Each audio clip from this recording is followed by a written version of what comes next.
sedikit meluruskan bukan meluruskan, menambahkan yang tadi Prof. Fahmi katakan. Ada tiga kejadian yang harus kita simpulkan memang pimpinan tertinggi waktu itu tidak niat. Tidak niat. Nomor satu, ketika audit hampir selesai, saya dipanggil di dalam ruangan, sudah ada 2 menteri yang lain. Saya diperingati, apakah audit akan diteruskan atau tidak. Saya mengatakan, Pak Presiden, Bapak sudah janji mau menghapus mafia. Jadi 2 menteri yang lain memberi peringatan, jangan terlalu keras sama mafia, nanti memukul balik.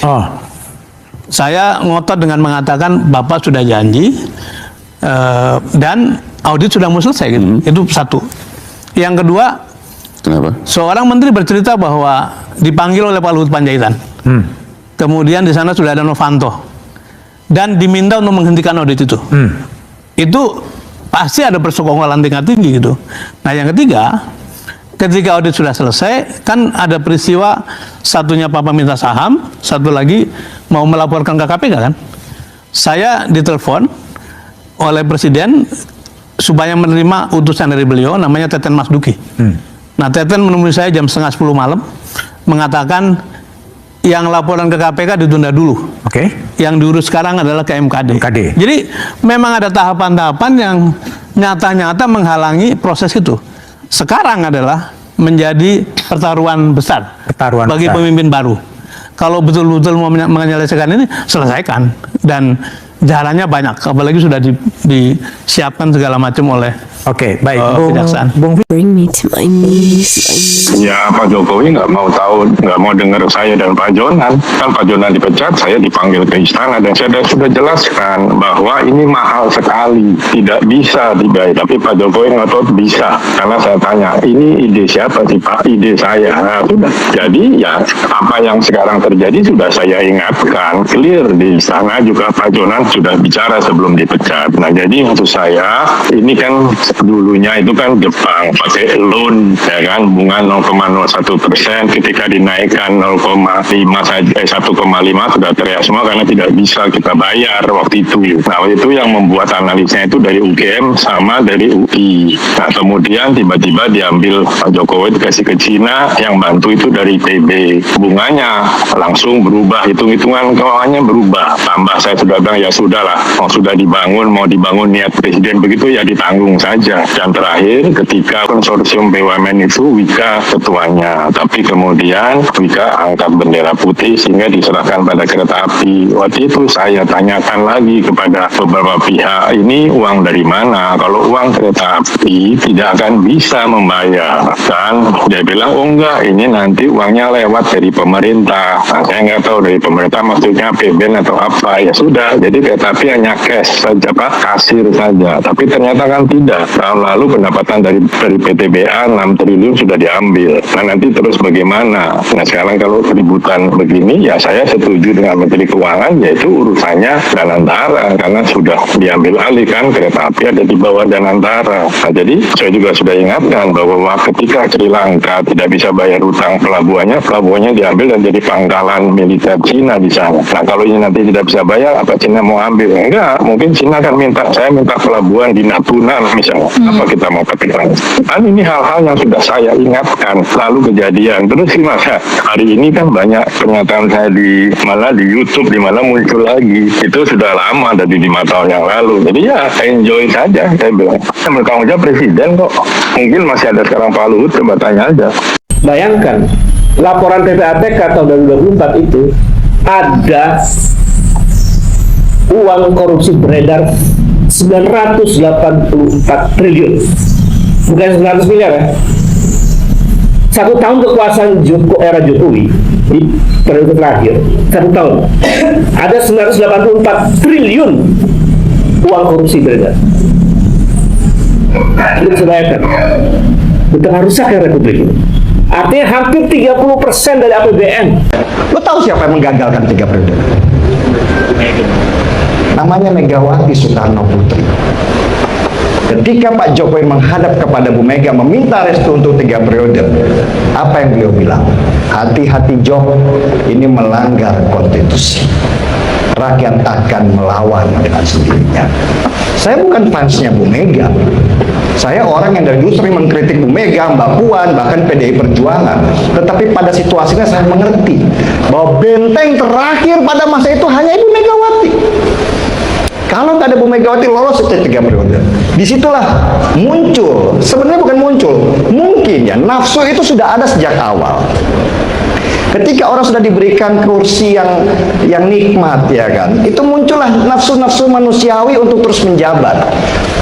Ya, kalau Lukman mungkin belum pernah merasakan bagaimana rasanya menjadi seorang presiden ya, atau nggak usahlah presiden lah, lu jadi komisaris di sebuah perusahaan ya. Ya, semua kenikmatan lu dapat, gaji lu dapat, fasilitas lu dapat, segala macam lu di mana-mana dihormati orang, dipuji-puji orang. Terus kemudian mengerti, paham bahwa tahun depan lu harus mundur dan digantikan oleh orang. Apa yang terjadi? Post power syndrome. Rasa takut untuk kehilangan kekuasaan, rasa takut kehilangan manisnya kekuasaan. Ini sesuatu yang sifatnya manusiawi banget sebenarnya. Hanya orang-orang tertentu yang bisa menguasai diri supaya tidak masuk ke wilayah ini.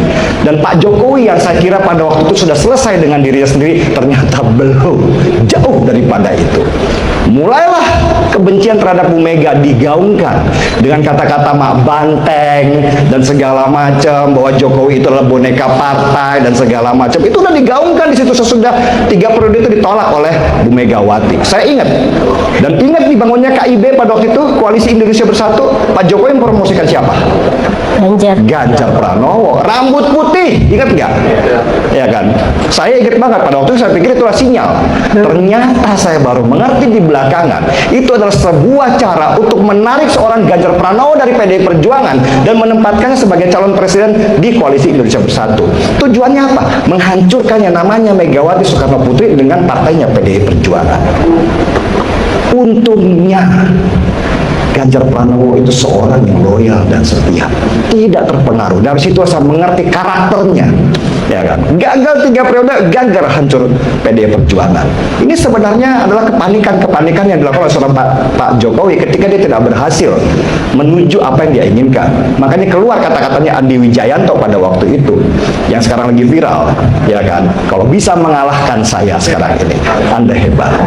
Kita akan tunjukkan kehebatan itu di hadapan seorang Jokowi Dodo. Thank you, Pak. Pembukaan sebuah klaim yang mengguncang.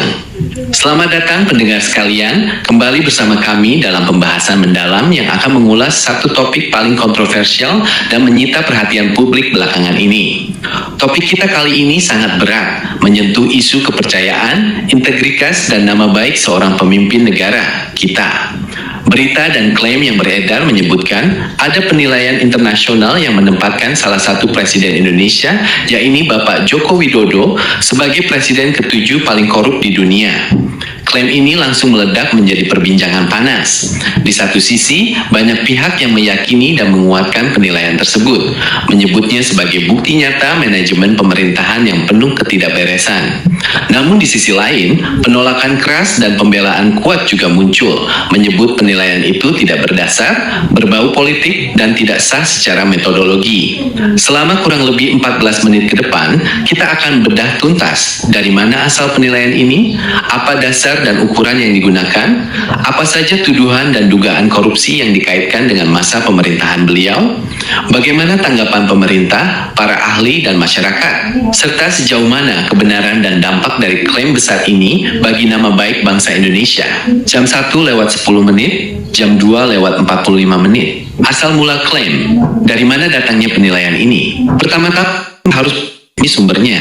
Kabar yang menyebut Jokowi menempati urutan ke-7 sebagai pemimpin paling korup di dunia ini bermula dari sebuah laporan atau penilaian yang bebas di media sosial, media asing, dan situs-situs pengamat internasional.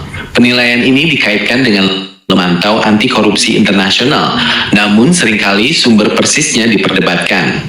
Pihak yang menyebarkan dan meyakini berita ini merujuk pada data yang mengukur tingkat transparansi, pengelolaan keuangan negara, serta kasus besar yang terjadi selama masa jabatan. Dalam daftar, nama Jokowi disebutkan bersanding dengan nama-nama pemimpin negara lain yang memang sudah lama dikenal bermasalah dengan hukum dan kasus korupsi besar-besaran di negaranya. Penting untuk dicatat sejak awal, lembaga pemantau korupsi paling terkenal dan resmi dunia seperti Transparency International tidak pernah secara resmi merilis daftar peringkat presiden paling korup di dunia. Lembaga tersebut biasanya mengeluarkan indeks persepsi korupsi yang mengukur kondisi korupsi suatu negara, bukan menilai secara pribadi para pemimpin. Ini di titik awal perdebatan, apakah penilaian ketujuh ini hasil riset serius atau sekedar opini, survei tidak resmi, atau bahkan rekayasa informasi. Meskipun sumbernya diperdebatkan, klaim ini kenataan harus kita karena sangat besar. Jam 2:45, jam 5:00. Penilaian, apa saja yang dijadikan ukuran? Mengapa nilai korup? Apa saja yang dilihat oleh pihak-pihak yang memberikan penilaian tersebut? Berdasarkan argumen dan tuduhan yang beredar, serta dijadikan dasar penilaian, setidaknya ada 5 poin besar yang sering dikemukakan sebagai alasan kenapa Jokowi masuk dalam daftar tersebut. Poin pertama, meluasnya kasus korupsi di berbagai sektor. Kritikus menyoroti bahwa selama masa pemerintahan Jokowi, kasus korupsi justru semakin banyak terungkap dan nilainya sangat fantastis. Mulai dari kasus pengadaan bantuan sosial, korupsi di kementerian, dana desa, hingga kasus di lembaga negara. Pihak penilai berargumen, jika di bawah kepemimpinan Anda korupsi merajalela dan melibatkan pejabat tinggi, maka pemimpin puncak harus bertanggung jawab. Ada anggapan bahwa korupsi tidak bisa besar dan masif jika tidak ada perlindungan dari atas. Poin kedua, dugaan nepotisme dan dinasti politik. Ini adalah isu yang paling panas. Penilai menyoroti bagaimana anak-anak, menantu, dan kerabat dekat presiden tiba-tiba terjun ke dunia politik dan menduduki jabatan strategis atau mendapatkan kekuasaan besar dalam waktu singkat. Bagi banyak pengamat, ini adalah bentuk penyalahgunaan wewenang dan kekuasaan untuk kepentingan keluarga yang merupakan salah satu indikator utama perilaku koruptif dalam definisi internasional. Poin ketiga, kurangnya transparansi keuangan negara. Ada tuduhan bahwa pengelolaan uang negara, terutama untuk proyek-proyek strategis besar, pembangunan infrastruktur, hingga pengelolaan utang negara, tidak cukup transparan. Anggaran triliunan rupiah dikucurkan, namun hasilnya seringkali dipertanyakan, dan mekanisme pengawasan dinilai lemah. Ini dianggap sebagai celah yang sengaja dibuat untuk memudahkan praktik korupsi. Poin keempat, intervensi terhadap penegak hukum. Pihak yang menilai korup seringkali mengaitkan dengan dugaan campur tangan dalam proses hukum.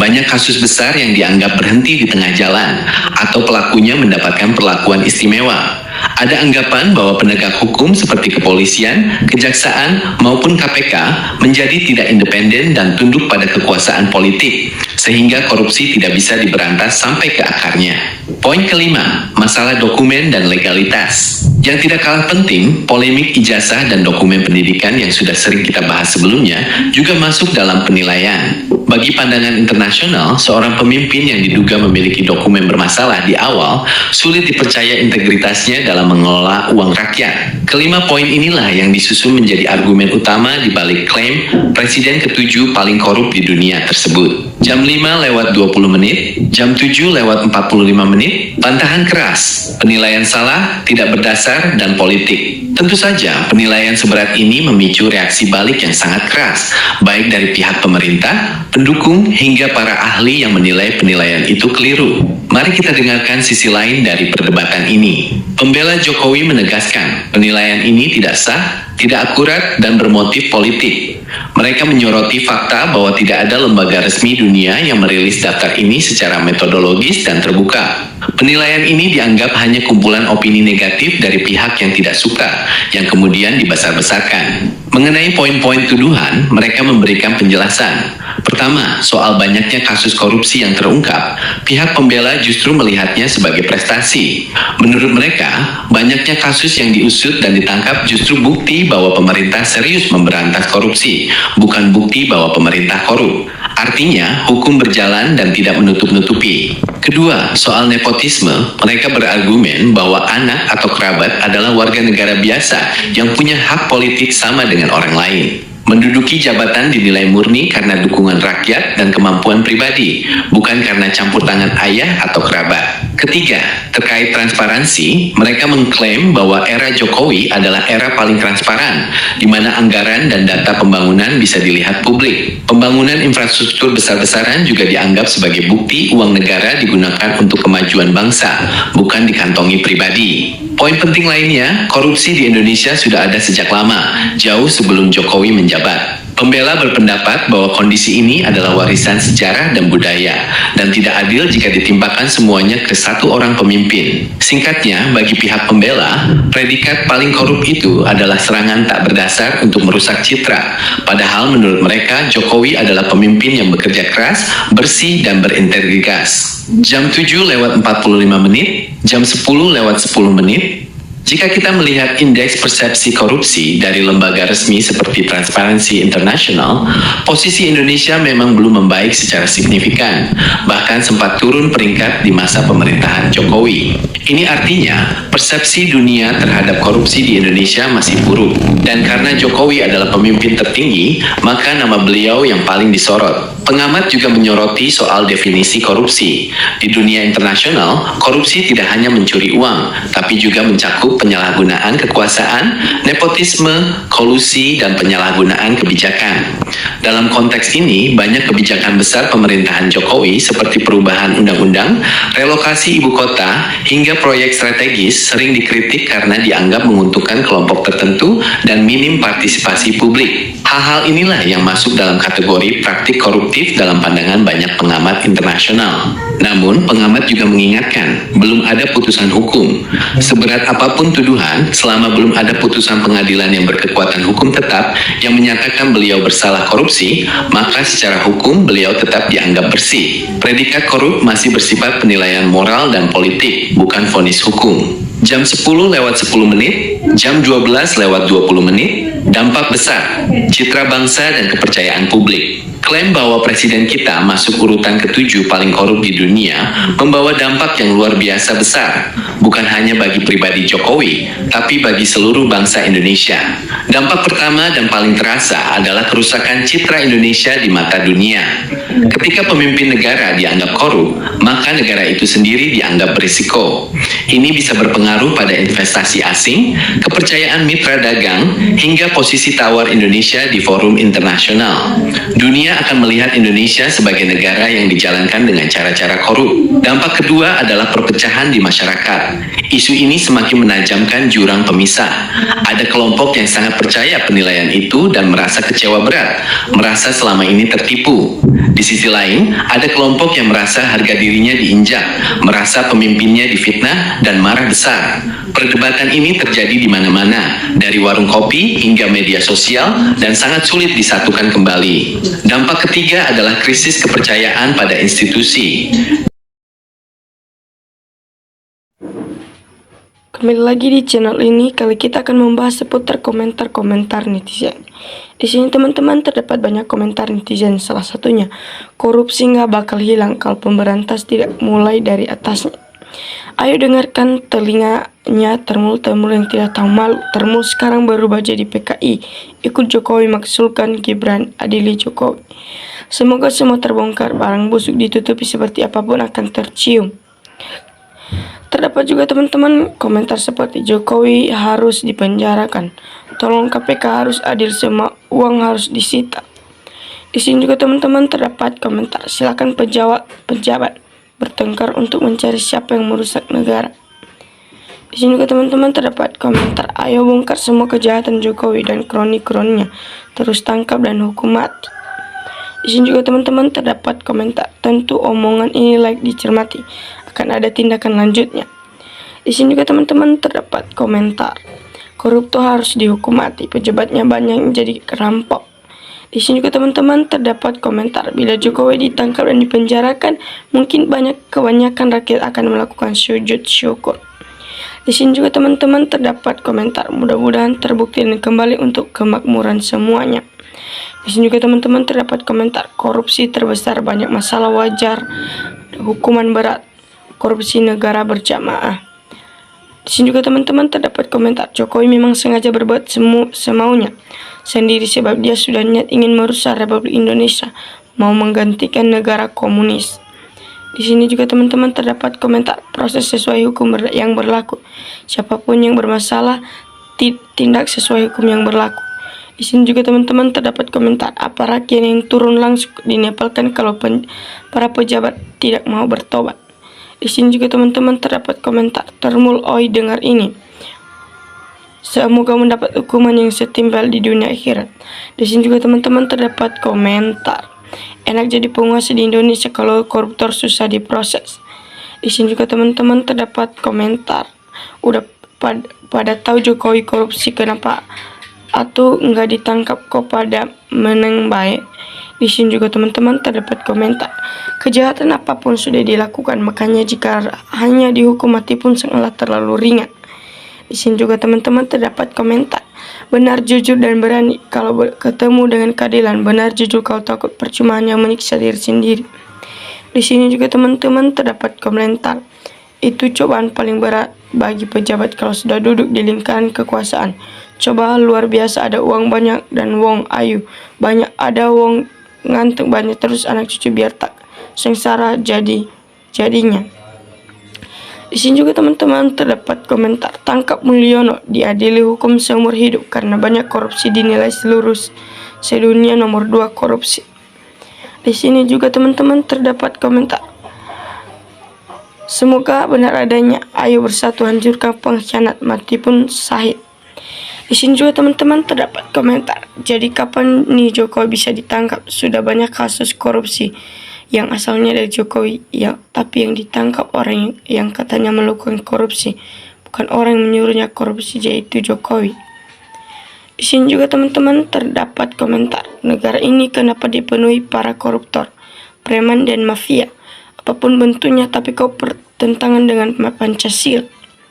Di sini juga teman-teman terdapat komentar pejabat yang paling maling uang rakyat cepat dieksekusi, ayo rakyat bergerak adili para koruptor pencuri uang rakyat itu. KPK kembali ke jati dirinya. KPK adalah lembaga institusi independen atau netral dan super body, berhak memeriksa siapapun yang ada indikasi melakukan korupsi, gratifikasi, dan lain-lain. Ingat waktu mendaftar pegawai atau calon pimpinan Capim KPK yang setumpuk berkas persyaratan dari A sampai Z. Di sini juga teman-teman terdapat komentar nepalkan aja para koruptor, kalau tidak cara itu pasti mereka akan merajalela di negeri ini. Di sini juga teman-teman terdapat komentar kenapa waktu baru direncanakan, kalau nggak sesuai nggak ada yang keluar-keluar, sudah basi baru pada mangap ya cuma. Di sini juga teman-teman terdapat komentar sudah kuduga bukan siapa pelakunya dari hilir hingga hulu. Di sini juga teman-teman terdapat komentar Jokowi memang luar manusia terlalu nekat. Itulah kalau otak manusia kalau di bawah rata-rata, nggak ada malu, nekat, pembohong, nafsu tanpa kurang, dan serakah. Di sini juga teman-teman terdapat komentar kenapa ya Indonesia jadi negara terkorup nomor 3 dunia. Heran aku, padahal besok di akhirat diminta pertanggungjawaban. Di sini juga teman-teman terdapat komentar semua yang punya salah pantas untuk dihukum. Kalau pernyataan ini benar-benar terjadi, maka negara semakin hancur, rakyat kecil semakin sengsara. Di sini juga teman-teman terdapat komentar benar nggak nih, sepertinya harus diganti KPK dulu juga Pak Jaksa dan Hakim, baru ada yang berani ngadili LPB dan Jokowi. Di sini juga teman-teman terdapat komentar sangat ikut perhatian, semoga ada kejadian yang ada ini. Terdapat juga teman-teman komentar seluruh rakyat dari Sabang sampai Merauke akan senang mengharapkan Jokowi ditangkap dan penjara sesuai dengan kebohongan dan koruptornya. Di sini juga teman-teman terdapat komentar dari cerita ini jelas sekali orang yang merusak negara ini adalah harus